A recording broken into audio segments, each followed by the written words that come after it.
Oke, Assalamualaikum warahmatullahi wabarakatuh. Salam sejahtera untuk kita semua. Kembali lagi bertemu di channel Asisten Ilmu. Untuk kesempatan kali ini, kita akan membahas mengenai pivot tabel atau pengolahan pivot tabel yang ada di Excel. Microsoft Excel memberikan kemudahan dalam mengolah data berbentuk tabulasi ataupun dari bentuk data mentah dapat diolah dengan menjadikan bentuk tabulasi ataupun grafik dengan sangat cepat. Nah, pada kesempatan kali ini, saya sudah mempunyai data sumber ataupun data mentahan yang akan kita olah menggunakan tabulasi di pivot tabel. Oke, langsung saja. Nah, di sini pivot tabel, menu pivot tabel dapat ditemui di insert, kemudian klik pivot tabel. Nah, di sini pilih yang pivot tabel. Kemudian di sini untuk select tabel orange itu adalah semua tabel sumbernya. Kita hapus dulu, kita blok dari nomor tes sampai dengan kolom yang terakhir yaitu kolom potongan. Oke, kemudian klik yang new worksheet, maka nanti hasil tabulasi kita itu akan disajikan di sheet berikutnya. Kemudian klik OK. Nah, di sini kita tinggal memilih apa yang akan kita tabulasikan.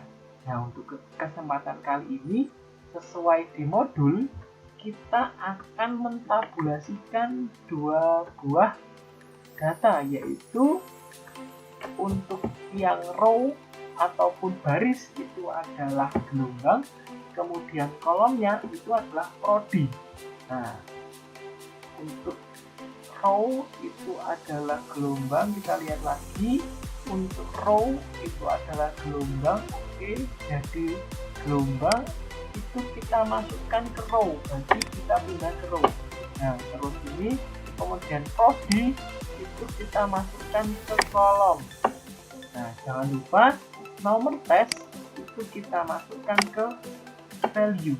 Nah, jadinya akan seperti ini. Ini artinya adalah cara bacanya, mahasiswa D3 manajemen yang mendaftar pada saat gelombang 2 itu adalah 1 orang, dan grand total dari semua pendaftar adalah 15 orang. Oke, yang berikutnya setelah kita mentabulasikan data ke dalam sebuah tabel seperti ini, tabel perhitungan lagi, kita juga dapat mentabulasikan data ini menuju sebuah grafik. Caranya sama, insert, kemudian pivot tabel, tapi pilih yang pivot chart. Pilih pivot chart, kemudian untuk data sumbernya, select tabel range-nya itu dari nomor tes sampai yang terakhir, kemudian klik new worksheet, jangan lupa, kemudian klik OK. Nah, di sini sama seperti tadi, kita akan memilih mana yang akan kita sajikan. Nah, sesuai dengan modul yang akan kita sajikan itu ada dua data, yaitu yang pertama untuk legendnya atau penerang dari setiap warna diagram itu adalah gelombang, kemudian untuk fill-nya atau kategorinya adalah prodi. Oke, kita klik prodi, kita masukkan ke fill, kemudian gelombang kita masukkan ke legend, kemudian nomor tes jangan lupa kita masukkan ke value, add to value. Oke. Nah, pivot chart itu akan menyajikan tabulasi data ke dalam dua bentuk, yaitu dari tabulasi yang berbentuk tabel seperti yang tadi, kemudian disertai dengan chartnya. Nah, yang dimaksud dengan legend, kemudian axis fill, kemudian value itu adalah seperti ini. Nah, di sini yang dimaksud axis fill itu adalah data yang akan kita jadikan sebagai sumbu mendatar. Nah, di sini sumbu mendasarnya adalah D3 akuntansi, D3 manajemen, S1 akuntansi, dan S1 manajemen. Kemudian untuk setiap warna yang di sini itu menjelaskan mengenai gelombang pendaftar yang mendaftar di setiap prodi tersebut. Sebagai contoh di sini di gelombang 2, D3 akuntansi gelombang 2 karena warnanya oranye itu jumlah pendaftar ada 2. Nah, ini sangat berelasi dengan kolom ataupun dengan tabulasi yang ada di sini, bahwa D3 akuntansi yang mendaftar pada gelombang 2 ada 2 orang. Nah, cara membaca dari pivot chart ataupun grafik di sini adalah seperti itu. Nah, sangat mudah bukan untuk membuat pivot tabel dan juga pivot chart? Oke, selanjutnya kita akan berlanjut ke materi berikutnya, yaitu menggabungkan fungsi if dengan fungsi nilai. Oke, nah di sini sebelum kita menggabungkan fungsi if dengan fungsi nilai, kita harus mengisi kolom potongan yang masih kosong dengan rumus seperti di bawah ini. Oke, kita langsung praktek. Kita kembali ke sheet 1. Nah, kolom potongan ini jadi seperti ini. Ketika status bayar dari seorang mahasiswa itu telah lunas, maka dia akan mendapat potongan sebesar 10% dari jumlah yang dibayar. Oke, saya ulangi. Potongan akan didapat jika status bayar dari calon mahasiswa itu adalah lunas. Potongannya adalah sebesar 10% dari jumlah yang dibayar. Nah, kita masukkan rumus if sama dengan if, kemudian buka kurung dulu. Nah, logical testnya itu seperti yang ada di sini, yaitu ketika status bayarnya itu adalah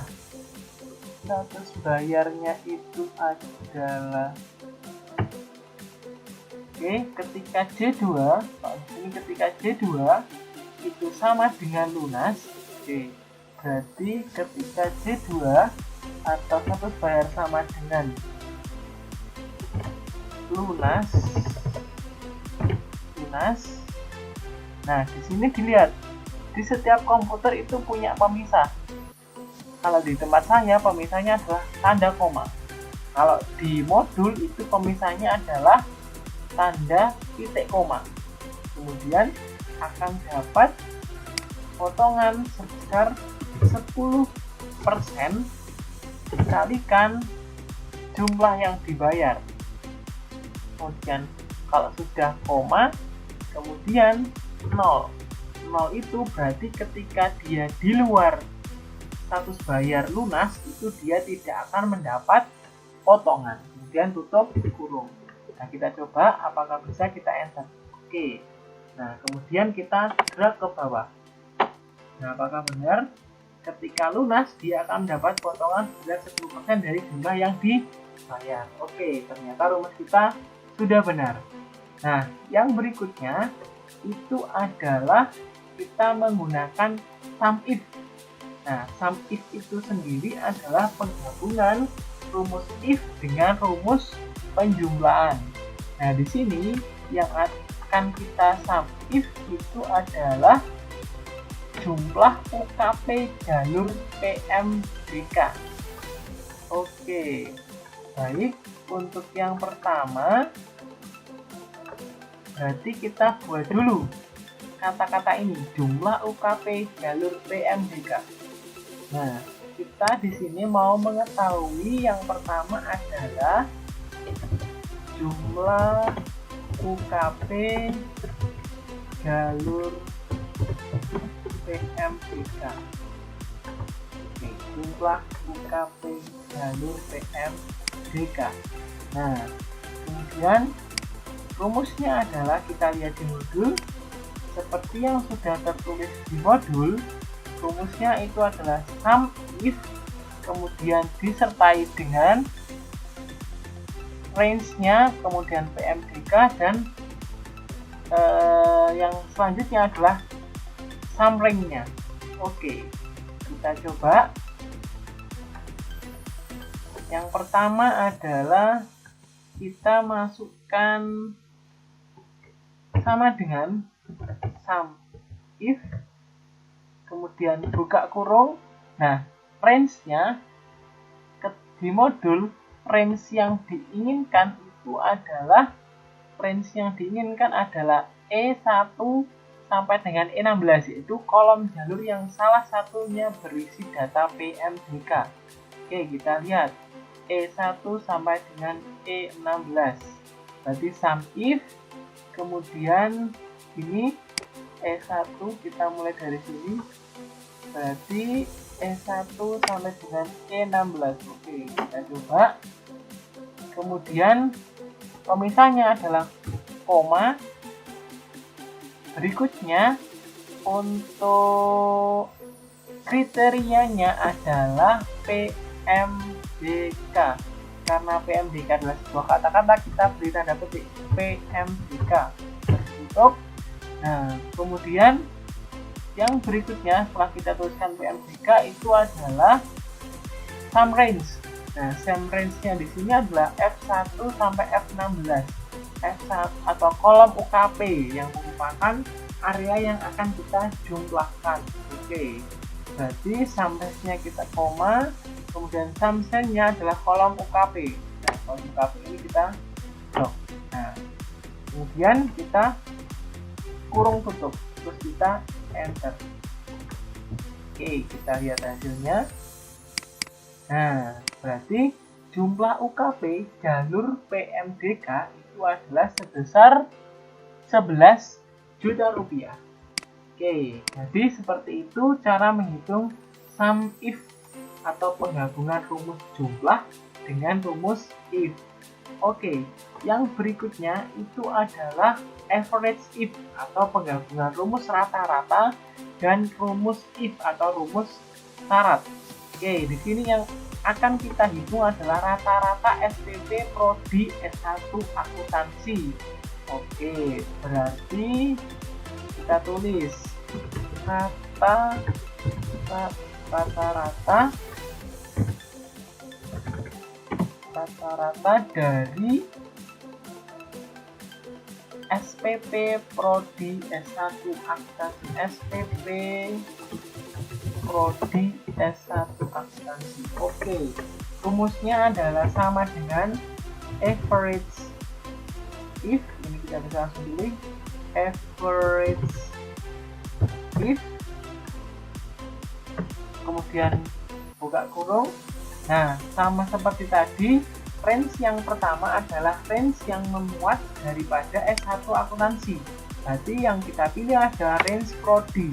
Kita blok karena memuat S1 akuntansi, kemudian kita koma, kemudian kriterianya adalah S1 akuntansi petik S1. Oke, S1. Oke, ternyata tidak mau. Oke, kita coba di sini S1 akuntansi, kemudian jangan lupa dipetik tutup karena kata-kata, kemudian koma. Untuk average rank itu adalah dari kolom SPP, karena yang mau kita hitung adalah SPP, rata-rata SPP dari prodi jurusan S1 akuntansi. Dan kita tutup dan kita enter. Nah, berarti rata-rata SPP prodi S1 akuntansi adalah sebesar 4 juta rupiah. Oke, kita lanjut lagi ke count if. Count if itu adalah menghitung jumlah, bukan menambahkan tapi menghitung seberapa banyak. Nah, yang akan kita hitung adalah banyaknya calon mahasiswa baru yang membayar lunas. Oke, kita tulis dulu. Di sini yang akan kita hitung adalah banyaknya, banyaknya calon mahasiswa baru atau calon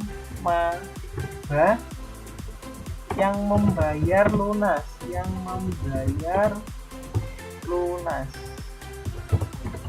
Oke, sekarang caranya adalah sama dengan count if, karena kita mau menghitung jumlah. Jadi count if, kemudian tutup kurung. Nah, di sini count if adalah range dan kriteria. Untuk range-nya itu adalah kolom status bayar yang salah satunya berisi data lunas. Oke, berarti range-nya itu adalah kolom status bayar karena dia ada kolom yang mengindikasikan ada kata-kata lunas. Kemudian kita koma. Nah, untuk kriterianya itu adalah lunas. Nah, kita lihat di sini. Nah, untuk kriterianya adalah lunas.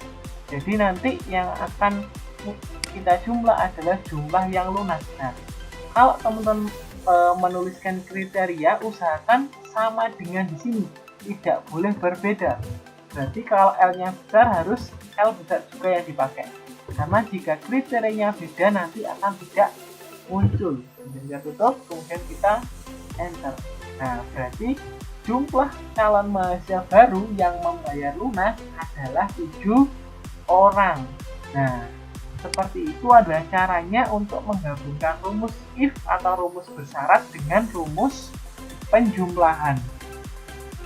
Nah, selanjutnya materi terakhir yang akan kita bahas pada pivot tabel kali ini adalah memanfaatkan kriteria di fungsi database. Nah, ada beberapa fungsi dari database yang digunakan untuk menghitung nilai dengan kriteria tertentu, yaitu dsum, daverage, dcount, dmin, dmax, dan juga secara umum perintah perhitungan yang diawali dengan database memiliki susunan berikut ini. Nah, oke. Kemudian di sini kita langsung ke contoh. Nah, contohnya adalah hitung jumlah sum atau hitung jumlah dari kolom SPP untuk jalur PMDK. Sebelum menjawab hal tersebut, kita harus persiapkan range untuk syarat. Oke, berarti karena di sini kita menggunakan database, kita harus mengadakan istilahnya itu tabel syaratnya. Nah, kita membuat syarat atau kriterianya adalah jalur dan juga PMDK, karena di sini kita mau menghitung jumlah dari kolom SPP untuk jalur PMDK. Oke, kita buat syarat atau kriterianya dulu. Nah, kita buat di bawah sini.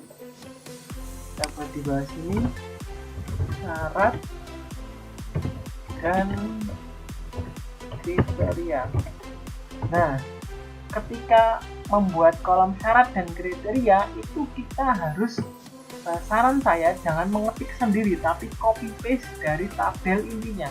Di sini yang diinginkan adalah jalur dan juga PMDK. Berarti kita copy paste ini jalur kita bawa ke sini, kemudian bawahnya adalah PMDK. Nah, kenapa saya saran copy paste? Karena ketika nanti kriterianya itu berbeda dengan penulisan di sini, maka hasilnya akan salah.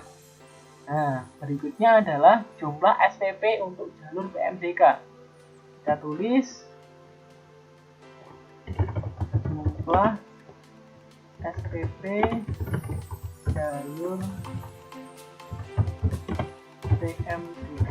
Oke. Nah, kalau sudah, kita langsung menggunakan dsum. Nah, susunan dari dsum itu sendiri adalah